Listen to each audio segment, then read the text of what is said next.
Hey, it's Mr. Haskell, and I'm back with things you should know by being alive. Still in the presidents. Hey, I'm going to talk about Rutherford B Hayes, America's 19th president, and he's most famous for becoming president through a deal and not a clear win. And that deal ended Reconstruction. So let's break it down. All right. So he was born in 1822 in Ohio. Hayes was a Union general in the Civil War and was seriously wounded in battle. He later became a congressman and then governor of Ohio, earning a reputation for being honest and calm and careful. So far, so good. The election of 1876, though, it becomes one of the wildest and most disputed elections in American history. You have Hayes, the Republican, versus Samuel Tilden, the Democrat.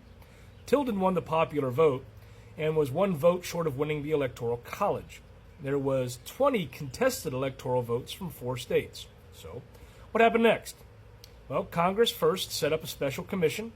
The result was Hayes was awarded all 20 disputed votes. He became president by 1 electoral vote. Sound shady? Even people back then thought so. They called him Rutherford B Hayes. But the real story? Well, let's get to the Compromise of 1877. Democrats said, "We'll accept Hayes as president if you agree to pull federal troops out of the South." Hayes agreed.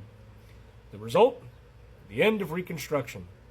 Southern states began passing Jim Crow laws, and black civil rights collapsed for generations as a result.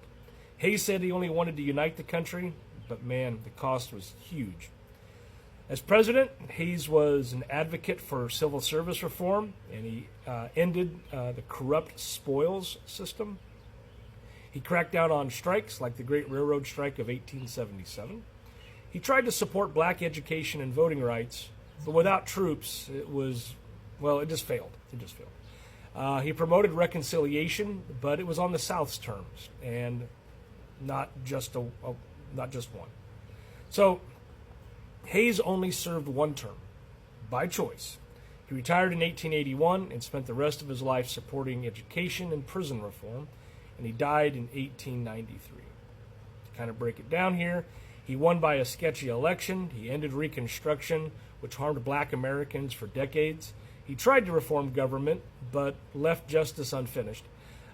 Seen as decent, but overly cautious, and he was a president shaped by compromise and not by bold action.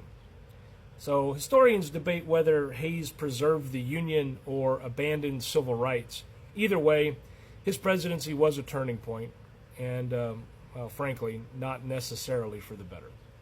All right, thanks for watching.